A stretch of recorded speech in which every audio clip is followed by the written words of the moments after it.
spicy, mild, or somewhere in the middle. Answering all your questions, so turn it up a little. Is a meat dude, yeah, it's a meat dude, yeah. Well, my man, episode 7, back in the studio, gonna have a guest today. Pretty excited about that, but first off, Super Bowl. Yeah. Lame. Totally. The game was bad. Super lame. Holy cow. Super lame. Yeah. Halftime show, I enjoyed the music. I like all types of music, but it wasn't one thing that I was like dying to hear by any means. But yeah, I mean, it was a production. Yeah. Holy buckets, was it a production? Yeah.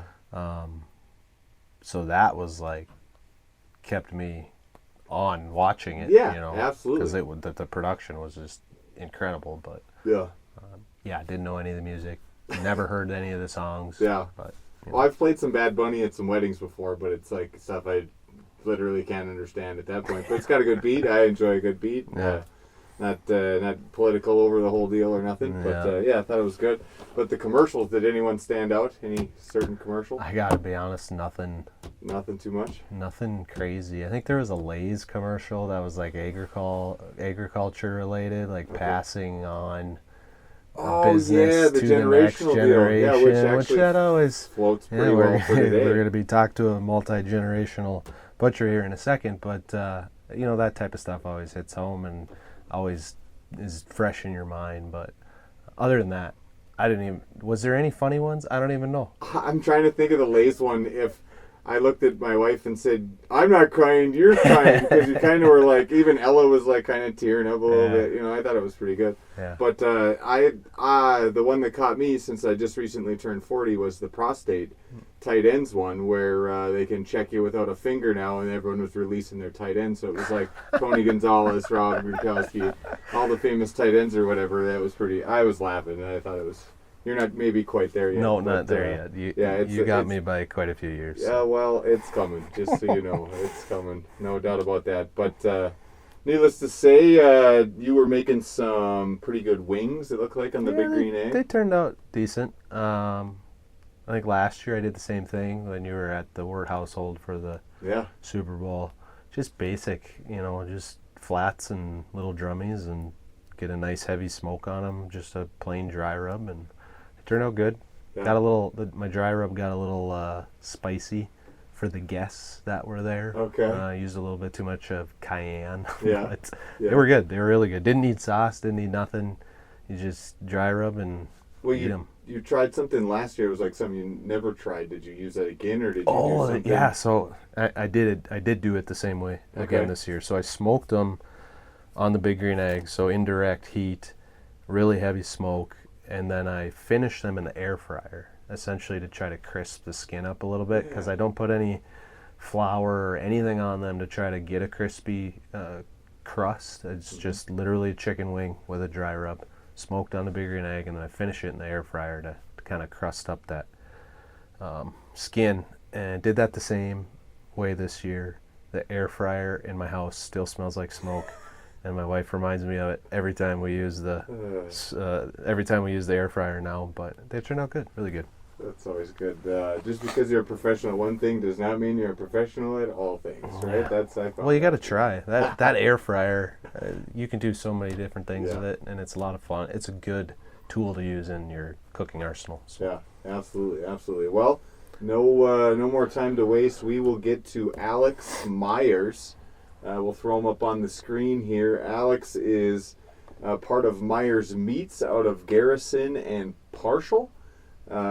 Alex and Spencer obviously know each other pretty well through the different conventions that you guys go to and the association. So welcome, Alex, to my friend the Meat Dude. Yeah, thanks for having me on, you guys. It's a real honor to be with you. So, your backdrop is awesome. Cowhide, cow skull. I mean, that's just the epitome of a butcher right there, right? Yeah, so up in the corner on the ceiling, those are some of my grandpa's antiques and a small amount of vintage butcher material there too. So yeah, it's kind of a cool little area of storefront we have. So I know you and your dad from the association. Your grandpa started it, or like tell us the story and the multi generations that have been Meyers Meats. Yeah, so I would have to say that Grandpa somewhat inadvertently started the business in 1965. So down the road a few miles, there was a small, very small community that had a grocery store in it, and the grocery store ended up closing down, and Grandpa agreed to purchase some of the used equipment, the meat saw and grinder, things like that. And his idea was that he would process his own meat and some for neighbors and family. Well, we all know how that goes. So pretty soon, within a year or two, he had a small business on his hands. And by 1970, he was USDA inspected. So one of the first ones in the state, actually. So Wow. So was that in Garrison or in Parshall? that was rural Parshall. We're about 15 miles south of Parshall. That's where the original plant is. Okay. So, yeah, out in the middle of nowhere. That's the best place. Then nobody bothers Yeah, you while really you're is. doing your Don't thing. tell anybody. Yeah. That's absolutely. So it's got to be pretty cool carrying a family name like that through generations. Has there been any things where obviously your dad took over your grandpa's stuff, changed some things? Did you have to come in and kind of change some things to keep it up to industry standard, or? Yeah, I mean, it's, of course, just like any industry, it's ever evolving and changing. So my dad took over in 1980, so 15 years after Grandpa started, and Grandpa basically just retired the day Dad took over. So that was different. And one of my uncles that was actually in business with my dad during that period of years there. And in the early 80s, they began experimenting with making beef jerky, special like snack sticks, and some other specialty items. In the early years, Grandpa made ring sausages and things like that, but there wasn't any ready-to-eat snack items. But yeah, in the early 80s, within a few years, they developed beef jerky and beef snack sticks, and it started to produce those and gain popularity within a few years, I would say. So Yeah, and those types of products now are just like everywhere. They're common. Everybody makes them. But probably back in the 80s, that was that was new. That was something different, and so that's really interesting to hear. That a lot of small shops were making those core products, the ring sausages, maybe some summer sausages or something like that. But the specialty of Meyers Meats and specialty meats is it's interesting to hear that story of where that specialty came from. So that's cool. yeah, I wouldn't say they were pioneers by any means, but yeah, you're right. It was not nearly as common in that day as it is now for shelf-stable jerkies and sticks. So, For sure. So what have you brought that they weren't doing? I mean, what have you done when did you take it over? What year? So I came back. I graduated from college in December of 2008. So I started in January of 2009, basically. Okay. And been here ever since. So I wouldn't say we've dramatically changed anything really, but we've developed some newer twists on some of the original products. Okay. But for the most part, we have the ring sausages, the summer sausage, jerky, snack sticks, bacon, the core products. And one of the things we maintain is we don't want to have 12 flavors of each thing. It just you just get eaten up in variety the more you have. And we've always said you're only going to sell so many pounds of bacon in a year. It may as well be one kind and not 12 kinds. So that's kind of where we stand on the variety issue, I guess. And you say that because you do. I mean, even traveling to other states, going into butcher shops, you will see 15, 20 different types of brats, and it's almost overwhelming as a consumer, as a buyer. But there's a reason that people are doing it, is because that is the consumer model of consumers want options. Yeah. But as Alex said, and that's always been my mentality too, if you focus on a single type of or one flavor of a category of products, and you make it really, really, really good, you don't need all the other varieties. Right. But as Alex can attest to, it takes many years to figure out that one product to make it really, really, really good. Yeah, absolutely. To be able to go in and keep something consistent too over time, to be able to not have those things change. I feel like even the local guy, going back to just making some sausage, how much it changes every year, to have all those different factors and all those different variables that you guys deal with on a daily basis to keep that product. That's pretty awesome through the years. Sure. So Alex and I first met through the association. Alex, you've been involved with this association for, well, probably since 2009.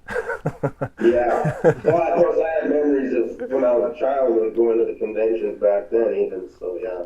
Yeah, your dad was heavily involved with the association, and now you are, and you've seen the history of the association. Like I've been involved now for probably 10 years or so nothing drastic, but the ups and downs that we've gone through as an association between we used to be in with South Dakota, so we were a dual association. We were the Dakota meat processors, and then we cut ties with South Dakota, and we had this rebranding, and Alex has been a pivotal part in all of this of rebranding and getting back to our original North Dakota Association of Meat Processors. And Alex, you're still on the board as a director right now, correct? Yeah. We just had a meeting last night, so. Two Google Meets calls in a row, 2 nights in a row. Right, yeah. The kids are wondering what's going on. Another meeting? Yeah. You selling something big, or what are you doing? Yeah. Right, yeah. So, what is it? It's February, so we still got a couple months, but the convention is coming up soon, and I'm assuming you guys are meeting a lot because you're finalizing all the details of the 2026 convention. You got any spoilers that you can share with us? Anything that you're excited for? I think I could probably share. So David Zarling, he was from the niche meat processors.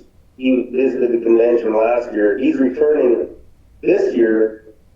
He's going to do another, I guess, speech on, he hasn't necessarily decided that yet, but we're also going to do he plans to do a pre-convention workshop with a select, I guess we're going to have maybe 20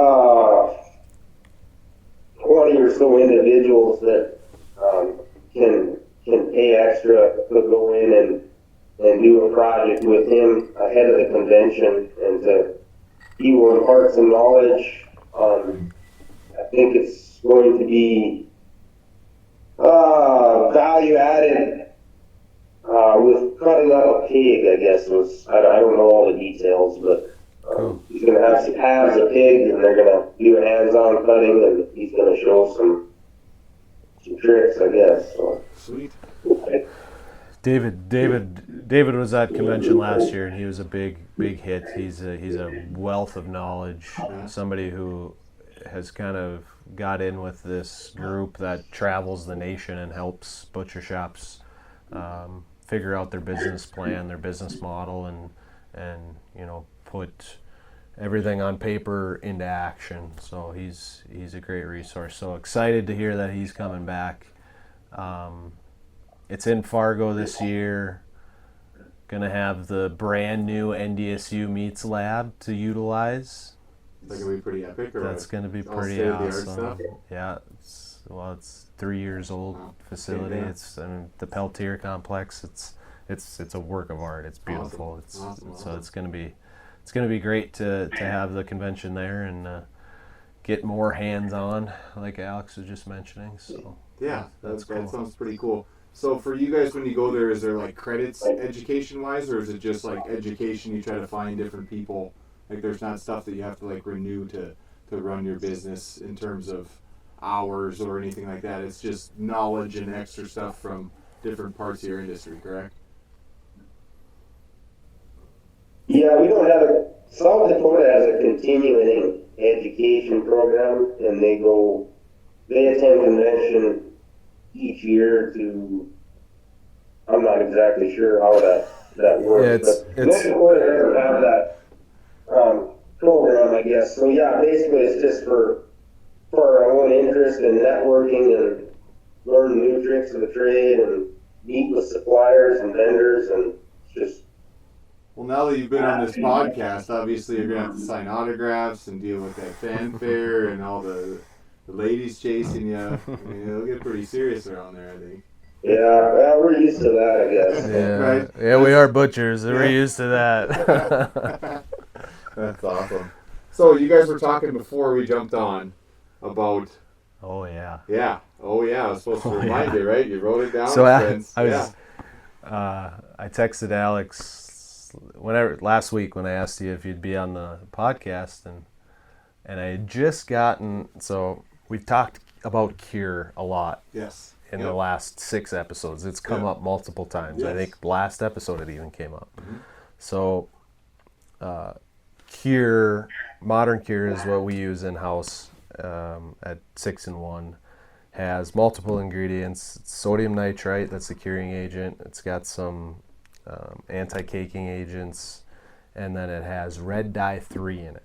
And that red dye 3 is added to make it pink so that it stands out and it does not get confused with other ingredients like salt, because it looks identical to salt. Okay.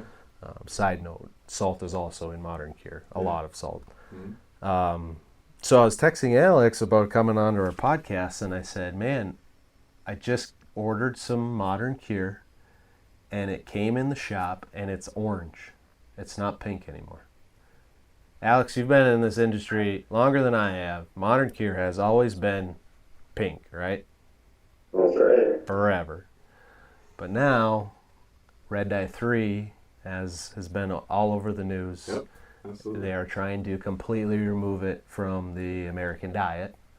And this actually was a hot topic last year at convention because we all knew what was being said even a year ago, the claims that were being made that it was going to come down the line, and how the spice industry, essentially the functional ingredient industry, was going to, what they were going to use to identify Cure as Cure. And so yeah, the Cure came in as an orange product, and it had weird. a natto powder, right? Yeah, an auto extract, yeah. An natto extract. And I know nothing about an natto extract. Do you? Yeah, I did not very much. You know, I've done a little research, but yeah, it is like you said, it's been used in the food industry for a while as a colorant. So it's kind of almost a mustardish color. Yeah. So like you alluded to, it can easily be, you can tell the difference between white salt and this yellowish color, just like we had the pink Cure in the past. So, Yeah. Because I remember, I asked multiple of the presenters last year who were there, whether with AMSA or We Are Food Safety, or guys that are in that monitor this stuff closely. Last year I asked them, like, what do you think's going to happen down the line? How is the industry going to change? Because at the end of the day, if you're using a synthetic Cure, red dye 3 is in it. Mm-hmm. And here we are, literally a year later, and it comes in the door. I didn't even ask for it. I ordered modern Cure. That's just how it's coming. And my employee was putting it away, and they come up to me and they're like, this is orange and not pink anymore. is this different? Got a bad batch. Is this different? Yeah. And then I just immediately looked at the ingredient statement, and I'm like, what the heck? Yeah. No more red dye 3. So everything's just gonna look a little bit different now. Like It doesn't change the product at all. The product Okay. will still be the same. It's just It's just gonna be just a little different. you know, I think of Alex, who's been doing this for 20, almost longer than that. You've been doing this probably since you could walk. Yeah. And Your grandpa did it. He's been in the butcher shop forever, yeah. and you've been used to this pink cure your whole life, and now it's going to be orange, which you'll get used to, right? But it's different. Yeah. We as humans struggle to change. The older you get, the harder change is, that's for sure. Which the more you should change, really, at that point. Yeah. Absolutely. So have you gotten any in yet? I have, yeah. Actually, just this week I experimented with a little bit just to see that it didn't change the product at all, like you mentioned, and it doesn't seem to. So. Well, that's good, because so then it's always the question, why was that there? It was just the cheapest. Identifier. It has to be identifier. Well, I get that, but now they're using something to make it orange instead. So I didn't obviously look at the price difference. Now that you say that. I mean, Did you was compare there- and contrast? I'm gonna have to look that up. Because you would think they found the most efficient thing to Yeah. do what they did at the lowest price. That's capitalism, not a bad deal. Right. That's what's going to drive everything. But now, health. But when it comes to cure, I mean, you're talking the amount of cure that goes into a product is 0.24 pounds into 100 pounds of meat. So you're talking tenths of a penny difference, Okay. But on thousands and thousands of pound batches, it adds up. But in our suppose. small little world, you're talking. You won't see it. You're talking less than pennies. Yeah, you won't see any difference at that point. Yeah. Okay. Well, yeah, that's cool. Anything else? I know you guys with the convention, do they have like a thing at night where you guys are all sitting around telling these stories or all this other stuff, or is it just drop off and your wife's make you go home? We can't tell those stories on the podcast. Oh man, that's what podcasts are for. No, there's you get a group of butchers together, and things happen. Late nights. Alex kind of had to babysit me last year a little bit, but we have fun. I pictured this like weird setting of Benihana, and all you guys are just like chopping stuff up, having a blast or something. I know that is not what you're doing. Yeah. Because you've chopped for 360 of the 365 days, so you're probably over all that kind of stuff. But. Yeah, no, it's a good once a year to get together with your fellow butchers and learn something, and then also just hang out with people who live the same way you do day-to-day basis. That's what I often say. It's really, at the end of the day, it's just good therapy to go to it once a year for a few days to get away and, like you say, hang out with people that do the same thing, and you can talk about problems or accomplishments, and there's always something that comes up, and we come home with some new thing we want to try and improve, and it's really good.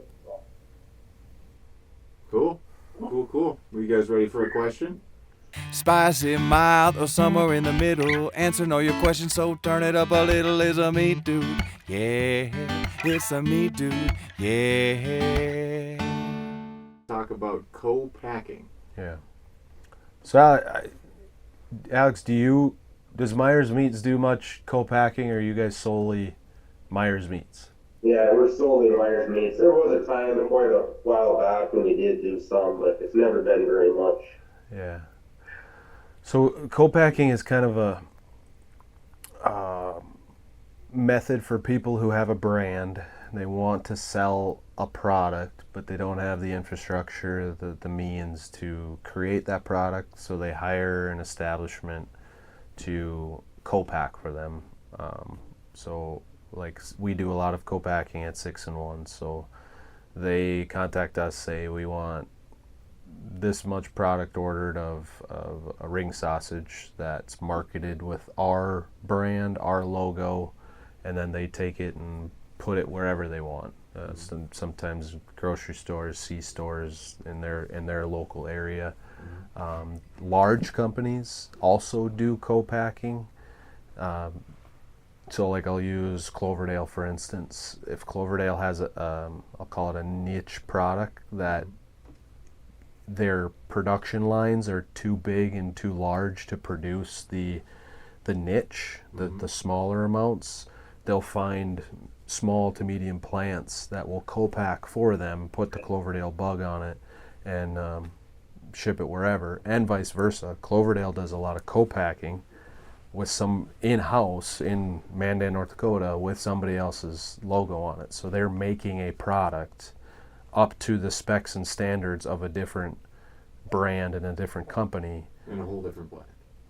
Yeah. But they're making it at their plant. At their plant for the other. And that's co-packing. Okay. So it's just kind of finding a market, grabbing a market, the tools you have in your arsenal in order to create that product and market it. So it's really something that's kind of taking off, especially with the buy local movement, which again is continuing to grow and grow and grow. That co-packing thing, because everybody has a brand they if they create a brand, they want to promote it, but they don't have the infrastructure to do it. So then you find a plant that does, and they can make your product, and you can still sell it and be viable. So. Okay. So when you guys did that, were you making stuff for others, or were you sending stuff out to someplace else when you said you were doing some co-packing? Yeah, it was sent out. Yeah. Okay. So you wholesale product though, correct? You wholesale. We do wholesale, yes. You wholesale jerky and what else? Snack sticks. Ring sausage, bacon. That's pretty much it. Okay.